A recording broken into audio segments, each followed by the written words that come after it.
Episode 10।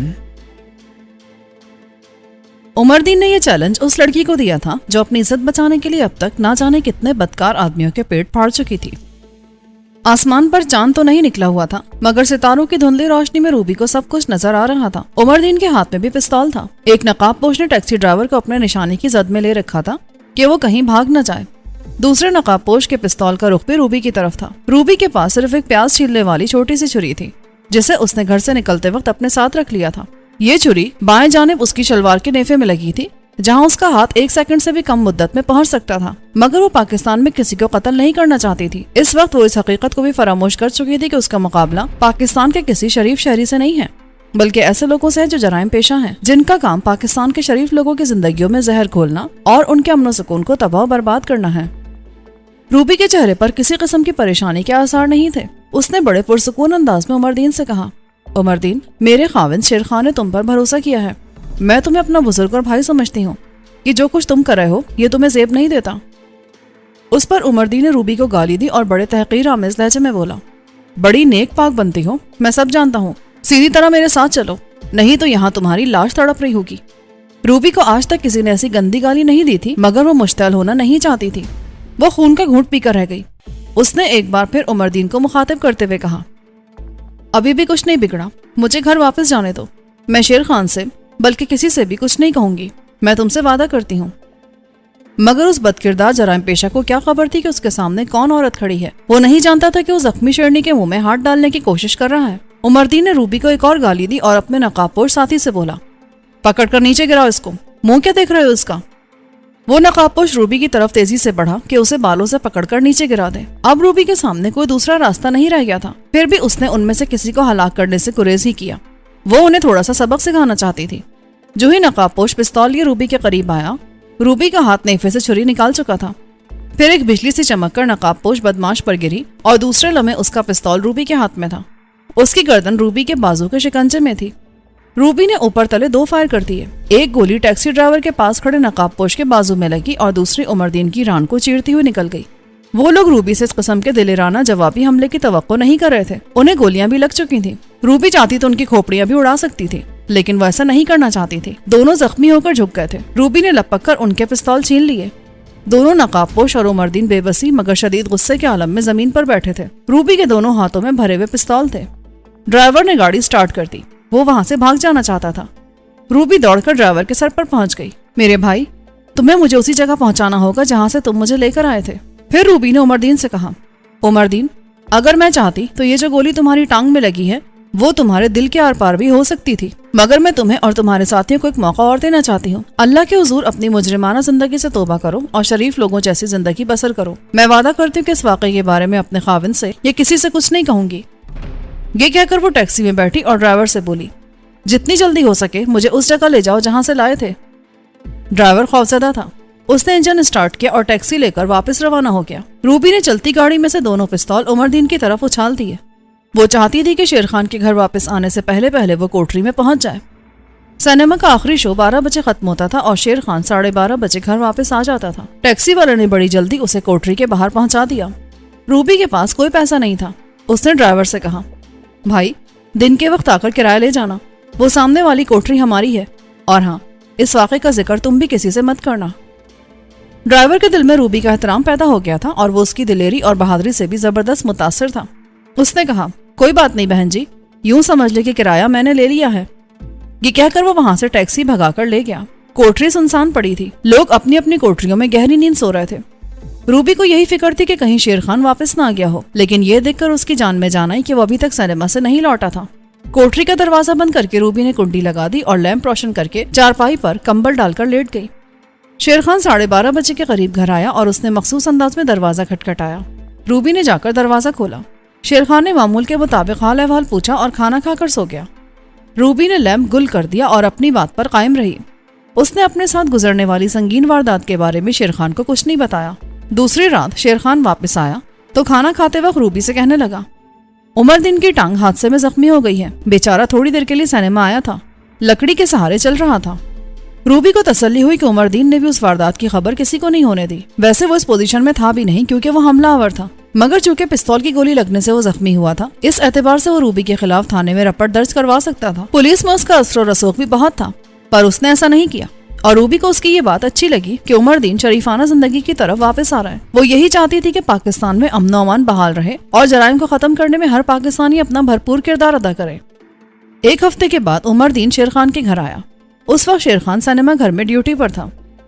Ruby ने दरवाजे पर दस्तक सुनकर पूछा, कौन है?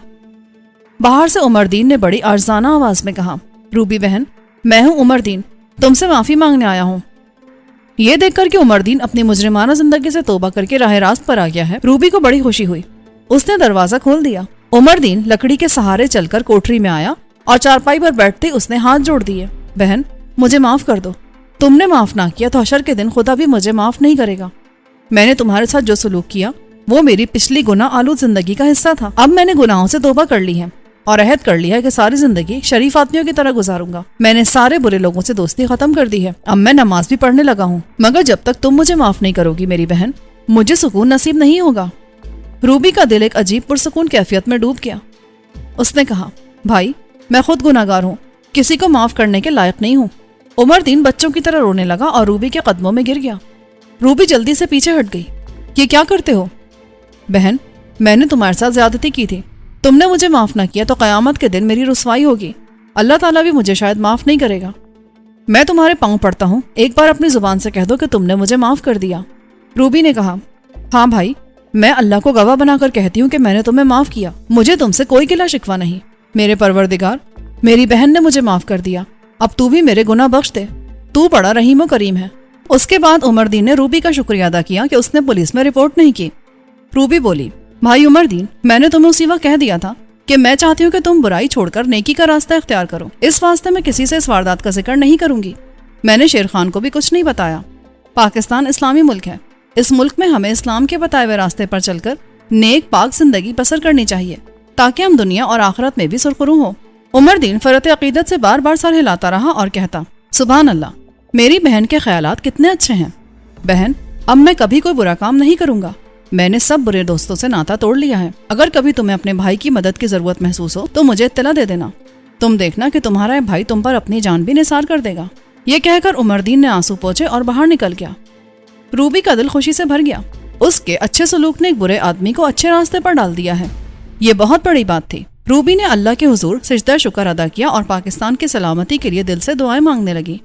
एक रोज उमरदीन मिठाई का डब्बा लेकर आ गया। वो दिन के 11 बजे आया जब शेर खान भी घर पर था। अलग सलग के बाद वो चारपाई पर बैठ गया। शेर खान ने पूछा, उमर भाई, ये मिठाई किस खुशी में लाए हो? उमरदीन जज्बाती लहजे में बोला, तुम जानते ही हो कि मैंने बुरे कामों से तौबा कर ली है। हाँ, ये तो मुझे मालूम है और मुझे इसकी बड़ी खुशी है, लेकिन शायद तुम्हें ये मालूम नहीं होगा कि मुझे सीधी राह दिखाने में सबसे ज्यादा हाथ तुम्हारी बीवी और मेरी छोटी बहन रूबी का है। हाँ शेरे, मैंने तुम्हें कभी नहीं बताया। एक रोज मैं तुम्हें सिनेमा मैनेजर का कोई पैगाम देने तुम्हारे घर आया तो रूबी बहन ने मेरी सदरी की जेब में रखा हुआ पिस्तौल देख लिया। फिर इस नेक बहन ने कुछ इस अंदाज में मुजरिमा वाली जिंदगी छोड़कर नेक जिंदगी अपनाने के बारे में मुझे समझाया कि मेरी तो काया ही पलट गई। रूबी की जुबान में अल्लाह ताला ने ऐसी तासीर पैदा कर दी थी कि मैंने उसी वक्त गुनाहों से तौबा कर ली। तब से मैंने अपने सारे बुरे साथियों की सोहबत तर्क कर दी है और तुम्हें मालूम ही है कि अब मैं किसी जराइम पेशा शख्स से नहीं मिलता। अब मैं तुम्हारे सामने रूबी को अपनी छोटी बहन बनाने का ऐलान करता हूँ और ये मिठाई इसी खुशी के मौके के लिए लाया हूँ। शेर खान, तुम बड़े खुशकिस्मत हो जो तुम्हें रूबी जैसी बीवी मिली है। मैंने ऐसी बुलंद किरदार वाली औरत पहले कभी नहीं देखी। उमरदीन ने सदरी की जेब से एक लिफाफा निकाल कर खोला। उसमें नायलॉन का एक सब्ज रंग का दुपट्टा था। वो दुपट्टा उसने उठकर रूबी के सर पर डाल दिया और बोला, मेरी बहन, अपने बड़े भाई की तरफ से ये हकीर से तोहफा कबूल करो। तुम्हारी इज्जत मेरी इज्जत है, तुम्हारी गैरत मेरी गैरत है, और अगर कभी ऐसा वक्त आया तो तुम्हारा भाई तुम्हारी इज्जत के वास्ते अपनी जान भी तुम पर कुर्बान कर देगा। उमरदीन ने मिठाई खोलकर रूबी की तरफ बढ़ाई। थोड़ी मिठाई लेकर अपने भाई की इज्जत बढ़ाओ। थोड़ी देर बैठने के बाद उमरदीन जाने के लिए उठा। शेर खान से बड़ी गर्मजोशी से हाथ मिलाया और रूबी के सर पर शफकत भरे अंदाज में हाथ फेरकर खुदा हाफिज कहकर चला गया। उसके जाने के बाद शेर खान ने रूबी से कहा, ये तो तुमने कमाल कर दिया। मैं भी कई दिनों से देख रहा था कि उमरदीन काफी बदल गया है। वो दिन में 1-2 बार मेरे पास आकर बैठ जाता, कभी नमाज का वक्त पूछता, कभी कब्र के अजाब और आखिरत की बातें करने लगता। मुझे नहीं मालूम था कि ये कारनामा तुम्हारा है। मैं किस काबिल हूँ? ये सब तो अल्लाह ताला का करम है उमरदीन पर। अल्लाह ने मेरी जुबान में तासीर अता की और उमरदीन का दिल पलट गया। शेरे, تمہیں تو معلوم ہی ہے کہ ہماری زندگی گناہوں میں گزری ہے، نہ جانے ہمارے ہاتھوں سے کتنے آدمی قتل ہوئے ہیں۔ شیر خان نے کہا، مگر وہ سب کے سب قاتل تھے، وہ بھی کئی خون کر چکے تھے۔ ٹھیک کہتے ہو تم، لیکن شیرے یہ کوئی اچھی زندگی نہیں تھی۔ مجھے اس وقت بھی یہ احساس رہتا تھا کہ میں گناہ کی دلدل میں پھنس گئی ہوں۔ اللہ کا شکر ہے کہ ہم پاکستان آ گئے اور ہم اس دلدل سے نکل آئے۔ خدا نے ہمیں اپنے آزاد اسلامی ملک پاکستان کا شریف شہری بنا دیا ہے۔ ہم پوری آزادی اور اسلام کے بتائے اصولوں کے مطابق زندگی بسر کرتے ہیں، اس سے زیادہ ہمیں اور کیا چاہیے؟ شیر خان نے کہا، اس میں کوئی شک نہیں ہے روبی، ہم گناہوں کی دلدل سے نکل آئے ہیں۔ ویسے تم نے یہ بڑے ثواب کا کام کیا ہے جو عمر دین جیسے عادی مجرم کو سیدھی راہ پر لے آئی ہو۔ روبی نے ایک ٹھنڈی سانس بھر کر کہا، میری کیا بساط ہے، میں تو گناہگار عورت ہوں۔ اللہ میاں کی توفیق نہ ہوتی تو میری زبان میں کبھی تاثیر پیدا نہ ہوتی۔ خدا میرے گناہ معاف کرے۔ اس روز سنیما ہاؤس میں میٹنی شو تھا۔ شیر خان کھانا کھانے کے بعد 1 بجے سنیما ہاؤس چلا گیا۔ روبی نے برتن وغیرہ دھو کر اپنی جگہ پر رکھے، بستر ٹھیک کیے اور کوٹری کی صفائی کی، پھر سامنے والے کوارٹر سے سکینہ کو بلا لیا اور پھر دونوں باتیں کرنے لگیں۔ روبی نے اپنے حسن سلوک اور اچھے اخلاق کی وجہ سے کوٹری والوں کو اپنا گرویدہ بنا لیا تھا۔ ان میں سے کسی کو بھی روبی کی گزشتہ زندگی کے بارے میں کچھ علم نہیں تھا۔ روبی نے بھی اپنی پرانی زندگی کا باب بند کر دیا تھا۔ وہ بڑی خوش تھی کہ غریب لیکن مخلص لوگوں میں شریفانہ زندگی بسر کر رہی ہے۔ عمر دین ہفتے میں 1 آدھ چکر ضرور لگاتا۔ وہ خاص طور پر اس وقت آتا جب شیر خان گھر پر موجود ہوتا۔ وہ کبھی خالی ہاتھ نہ آتا، کبھی مٹھائی تو کبھی پھل فروٹ لے آتا۔ روبی کی خیر خیریت پوچھتا، تھوڑی دیر بیٹھتا اور پھر چلا جاتا۔ اسی طرح وقت گزرتا چلا گیا۔ سردیوں کا موسم نکل گیا۔ فروری مارچ کے خوشگوار دن تھے کہ ایک دن عمر دین نے شیر خان سے کہا، آؤ یار کینٹین میں چل کر چائے پیتے ہیں۔ شام کا شو شروع ہو چکا تھا۔ شیر خان کو گیٹ پر کھڑے رہنے کی ضرورت نہیں تھی۔ وہ دونوں چائے منگوا کر پینے لگے۔ عمر دین نے کہا، شیر خان بھائی بن کر ایک سوال کرنا چاہتا ہوں، اگر تم اجازت دو تو۔ پوچھو، کیا پوچھنا ہے؟ تمہاری شادی کو 2 سال تو ضرور ہو گئے، مگر ابھی تک تمہارے یہاں کوئی اولاد نہیں ہوئی، کیا بات ہے؟ عمر دین، اولاد تو اللہ کی طرف سے ہوتی ہے۔ ویسے میں نے ایک دائی سے روبی کا معائنہ کروایا تھا، اس نے کہا اولاد دیر سے ہوگی، پر جو اللہ کو منظور یار۔ نہیں شیرے، اولاد تو بڑی ضرورت ہوتی ہے، اولاد کے ساتھ تو مرد کا نام چلتا ہے۔ شیر خان نے کہا، لیکن اس میں میرا کیا عمل دخل ہے؟ میں بالکل ٹھیک ٹھاک ہوں، جب اللہ کی مرضی ہوگی بچہ بھی آ جائے گا۔ شیر خان، سب کام اللہ کی مرضی سے ہی ہوتے ہیں، مگر اس کے لیے وہ وسیلہ بھی پیدا کرتا ہے۔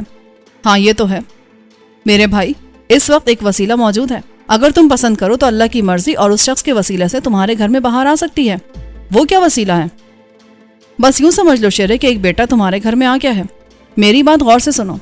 تمہارے سینما گھر میں آنے سے پہلے کی بات ہے کہ میں گجرات شہر کے ایک ہوٹل میں بیٹھا کھانا کھا رہا تھا کہ ایک لمبا اونچا گھنگریالے سیاہ بالوں والا آدمی ہوٹل میں داخل ہوا۔ وہ ایک خالی کرسی پر بیٹھ کر سگریٹ کے لمبے لمبے کش لگانے لگا۔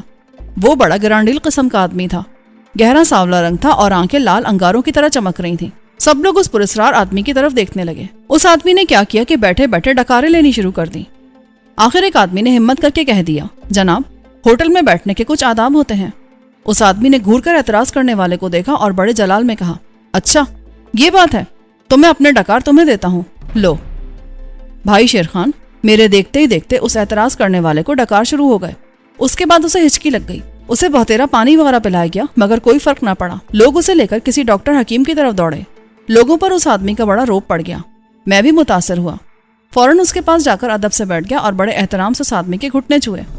میں نے کہا، حضور میرے لائق کوئی خدمت ہو تو بتائیں، بندہ حاضر ہے، آپ تو بڑی کرنی والے ہیں، میرے حق میں دعا کیجیے۔ وہ آدمی میری عرضی سے بہت خوش ہوا۔ وہ بولا، میرے ساتھ آؤ۔ وہ ہوٹل سے نکل کر مجھے ریلوے لائن کے پاس ایک کوارٹر میں لے گیا۔ وہ وہاں ٹھہرا ہوا تھا۔ وہاں اس کی بڑی زبردست آؤ بھگت ہو رہی تھی۔ وہ کمرے میں دری پر گاؤ تکیے کے سہارے بیٹھ گیا۔ سب کو اس نے باہر نکال دیا، پھر مجھ سے پوچھا، تمہارے پاس کوئی کاغذ ہے؟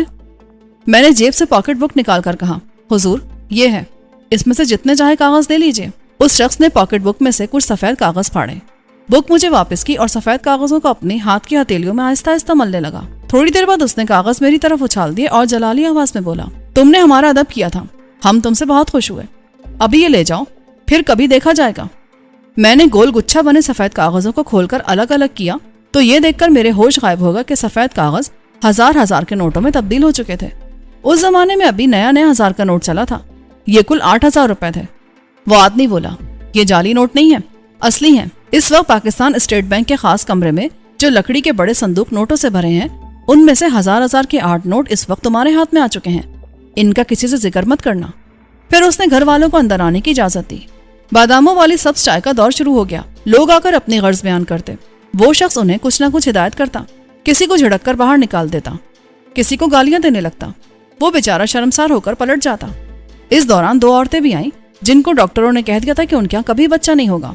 उस शख्स ने, जिसका नाम मुझे मालूम नहीं था मगर जिसे सब पीर शाह कहते थे, उसने औरतों की तरफ एक नजर देखा और जलाली आवाज में कहा, जाओ, अल्लाह के हुक्म से अगले साल तुम्हारे यहाँ एक लड़का पैदा होगा जो खानदान का नाम रोशन करेगा। एक लड़का आया जो गूंगा था। पीर शाह ने उसकी जुबान पर उंगली फेरी और दूसरे ही लम्हे वो लड़का बातें करने लगा। एक आदमी आया, वो उसके घुटने से जुड़कर बैठ गया। वो घिसट घिसट कर चलता था। पीर शाह ने उसके घुटनों पर बारी बारी हाथ फेरा और वो आदमी मेरी आंखों के सामने उठकर चलने लगा। मैंने पीर शाह के पांव दबाने शुरू कर दी और अपने घर लाहौर आने की दावत दी, मगर उसने कहा कि हम पीर फकीर लोगों का कुछ पता नहीं होता कि हम कल कहाँ होंगे, लेकिन तुमने हमारा अदब किया है, हमारी खिदमत की है, हम जब भी पंजाब आए तुम्हें जरूर खबर देंगे। मैं बड़ा खुश हुआ। रात को 10 बजे पीर शाह ये कहकर क्वार्टर से बाहर निकले कि मैं अभी आता हूँ, एक जिन साहब आए हैं, उनसे मुलाकात कर लूँ। वो क्वार्टर से निकलकर केकर के दरख्तों की तरफ चले गए, मगर उसके बाद वापस न आए। वहाँ घर वालों ने कहा कि पीर शाह जी ऐसे ही गायब हो जाया करते हैं। तो भाई शेर खान, मैं दिल में पीर शाह की मोहब्बत और अकीदत ली वापस आ गया। उनके दिए हुए 1000 रुपए के नोट भी तोड़वा लिए। ये बहुत बड़ी रकम थी, मगर मेरी बदकिस्मती कि मैं सारी की सारी रकम जुए में हार गया। शेर खान ने दिलचस्पी से पूछा, क्या उन औरतों के यहाँ अगले साल बेटा पैदा हुआ? उमरदीन ने कहा, मैंने दूसरे साल उसी जगह जाकर उन लोगों से दरियाफ्त किया तो मुझे बताया गया कि अल्लाह ताला ने दोनों औरतों को 2 चांद से बेटे अता किए हैं, लेकिन पीर शाह वहां दोबारा नहीं आए। शेर खान ने पूछा, क्या पीर शाह से फिर कभी मुलाकात हुई? उस पर उमरदीन ने शेर खान का बड़े जोर से हाथ अपने हाथ पे लेकर दबाया। हाँ शेर खान, मुझे आज ही पीर शाह का पैगाम मिला है कि मुझे आकर मिलो। भाई उमरदीन, उनसे मेरी भी मुलाकात करा दो। तो मेरे भाई, ये सारी कहानी मैंने तुमसे बयान किस लिए की है? मैं आज ही पीर शाह से मिलने जा रहा हूँ। मैं जाते ही उनके पांव पड़ जाऊंगा और गिड़गिड़ा कर तुम्हारे यहाँ लड़के की विलादत के वास्ते अर्ज करूंगा। पीर शाह मेरी बात कभी नहीं टालते। शेर खान सीधा साधा नौजवान था, पढ़ा लिखा भी नहीं था। वो बड़ा खुश हो गया। यार, जाते पीर शाह से मेरे लिए बात करना, अगर उन्होंने बुलाया तो हम दोनों उनकी खिदमत में खुद हाजिर हो जाएंगे। उमरदीन ने कहा, यह मेरी बहन की खुशियों का मामला है, तुम फिक्र ना करो, मैं दोपहर के बाद जा रहा हूँ। अभी मैं तुम्हें ये नहीं बता सकता कि पीर शाह कहाँ ठहरे हैं, क्योंकि उन्होंने अपने आदमी को खास तौर पर यह कहकर भेजा था कि उनके ठिकाने का किसी को इल्म ना हो। बड़े जलाली पीर हैं। ये तो मेरी खुशकिस्मती है कि उन्होंने मुझे बुलवाया है। रात को शो खत्म होने के बाद शेर खान ने घर आकर रूबी से बात की तो उसने किसी किस्म के रद्द-ए-अमल का इजहार नहीं किया। रूबी भी एक कम पढ़ी लिखी नौजवान लड़की थी, मगर वो हकीकत पसंद वाक़ई हुई थी। वो बोली, औलाद तो अल्लाह ताला की जब मर्जी होगी तब हो जाएगी। हाँ रूबी, मगर इसके लिए खुदा वसीला भी तो पैदा करता है। मैं चाहता हूँ कि हमारे घर में मासूम बच्चे की किलकारियां गूंजें। रूबी ने कोई जवाब ना दिया। 2 दिन उमरदीन सिनेमा हाउस ना आया। तीसरे दिन शो शुरू होने से पहले वो आ गया। वो शेर खान को कैंटीन में ले आया। बड़ा खुश दिखाई देता था वो। शेर खान ने पूछा, पीर शाह से मुलाकात हुई? तो उमरदीन ने कहा, यार शेरे, तुम और रूबी खुदा की कसम बड़े खुशकिस्मत हो। जल्दी बताओ क्या बात हुई उनसे? शेरे, पीर शाह ने हमारी बहन को बुलाया है, तुम्हारी किस्मत खुल गई। यार सारी बात बताओ। बात यह कि मैं पीर शाह के हुजूर में हाजिर होते उनके कदमों में गिर पड़ा। जाते ही मैंने बड़ी आरज़ी से तुम्हारी बात अर्ज की। पहले तो पीर शाह ने अपने पांव पीछे कर लिया और गुस्से से बोले, आते ही दूसरों की बात शुरू कर दी। हमने तुम्हें इसलिए नहीं बुलाया था। मैंने उनसे माफी मांगी तो वो कुछ नरम पड़ गए, फिर एकदम जलाल में आ गए। एक बाजू ऊपर उठाया और गूंजदार आवाज में कहा, लड़का होगा, जाओ उसे मेरे सामने लाओ। यही अल्लाह की मर्जी है, मुझे कुछ पढ़कर अमल करना होगा। जाओ, देर ना करो, वक्त निकल जाएगा। मैं उसी वक्त वहां से उठकर दौड़ा। मैं दरवाजे से निकल ही रहा था कि पीर साहब ने कहा, उमरदीन अभी रुक जाओ, हमने तुम्हारी बहन के वास्ते कुछ मोहलत ले ली है, हमारे पास रुक जाओ फिर चले जाना। चुनाचे मैं 2 दिन पीर शाह की खिदमत में हाजिर रहा। इस बार वो दरिया किनारे एक टीले के पास अमरूद के उजड़े हुए बाग में ठहरे हैं। वहाँ किसी को आने की इजाजत नहीं है, यहाँ तक कि उनका मेजबान भी उनकी इजाजत के बगैर वहाँ कदम नहीं रख सकता। उसके बाद उमरदीन ने वास्कट की जेब से एक पॉकेट बुक निकाल कर खोली। उसमें 1000 रुपए का एक नोट तय करके रखा था। वो नोट शेर खान को दिखाकर बोला, पीर शाह ने मेरे चलने से पहले अपने करीब पड़ा हुआ एक रद्दी कागज उठाकर हाथों में मसला और उसका 1000 का नोट बनाकर मुझे दे दिया। कहने लगे, ये तुम्हारे और तुम्हारी बहन के आने जाने के लिए खर्च है, ये तुम रख लो शेर खान। उमरदीन ने शेर खान की तरफ नोट बढ़ाया। नहीं नहीं, इसकी जरूरत नहीं है। लेकिन उमरदीन ने जबरदस्ती नोट शेर खान की जेब में ठूंस दिया। यार, ये पीर शाह ने सिर्फ तुम्हारे लिए भेजा है, खुदा के वास्ते मुझे गुनाहगार ना करो, बस अब चलने की तैयारी करो। पीर शाह का कोई पता नहीं कि वो कब चल दें। मुझे भी साथ जाना होगा? क्यों नहीं, तुम भी साथ चलोगे। हो सकता है पीर शाह तुमसे ना मिले, सिर्फ रूबी बहन को ही दम के वास्ते बुलाएं। अभी मैं कुछ कह नहीं सकता, लेकिन बहरहाल यहाँ से हम तीनों इकट्ठे ही चलेंगे। اب تم جا کر تیاری کرو، ہم صبح کی لاری سے روانہ ہو جائیں گے۔ پر جانا کہاں ہوگا؟ یہاں لاہور کے قریب 30-40 میل کے فاصلے پر ایک جگہ جانا ہے۔ پیر شاہ نے مجھے اس جگہ کا نام بتانے سے منع کیا ہے، لیکن وہ جگہ مجھے معلوم ہے۔ زیادہ سے زیادہ سپہر تک ہم واپس لاہور آ جائیں گے۔ تم ایک دن کی چھٹی لے لینا۔ تمہاری جگہ میں نے دوسرے آدمی کا انتظام سوچ لیا ہے۔ اللہ بخش تمہاری جگہ گیٹ پر ڈیوٹی دے گا۔ میں صبح 7 بجے تمہارے پاس آ جاؤں گا، تم دونوں تیار رہنا۔ شیر خان حسب معمول رات 1:15 بجے گھر پہنچا۔ اس نے روبی کو ساری بات بتائی۔ روبی پہلے تو راضی نہ ہوئی۔ وہ بولی، ایک تو اصلی پیر ہوتے ہیں جو خلق خدا کی خدمت کرتے ہیں، ان کو دنیا کا کوئی لالچ نہیں ہوتا، یہ سچے پیر ہوتے ہیں۔ مگر ایک جعلی اور نقلی پیر ہوتے ہیں جو دنیاوی عیش و آرام کو حاصل کرنے کے واسطے پیری فقیری کی دکان سجاتے ہیں۔ وہ کسی کے کام نہیں آ سکتے، بلکہ الٹا لوگوں کا مال بٹورتے ہیں۔ شیر خان نے کہا، پیر شاہ اصلی پیر ہے، اس کو کوئی لالچ نہیں ہے دنیا کا۔ اس نے تو ہم سے کچھ بھی طلب نہیں کیا، وہ تو کسی سے ملتا بھی نہیں ہے۔ یہ تو عمر دین کی وجہ سے وہ تمہارے لیے دعا کرنے پر راضی ہو گیا۔ ہمارا کیا جاتا ہے، تھوڑی دیر کے لیے جانا ہے، دوپہر کے بعد ہم واپس آ جائیں گے۔ اگر اللہ تعالیٰ نے اس شخص کی دعا کے وسیلے سے تمہاری جھولی بھر دی اور ہمارے گھر میں ننھا سا بچہ کھیلتا نظر آنے لگے تو ہمیں انکار نہیں کرنا چاہیے۔ روبی کو بھی کبھی کبھی یہ خیال آتا تھا کہ کہیں ایسا نہ ہو کہ اس کے اولاد نہ ہو اور شیر خان محض اولاد کی وجہ سے دوسری شادی کر لے۔ اسے شیر خان سے سچی محبت تھی، وہ اس سے الگ ہونے کا تصور بھی نہیں کر سکتی تھی۔ چنانچہ وہ تیار ہو گئی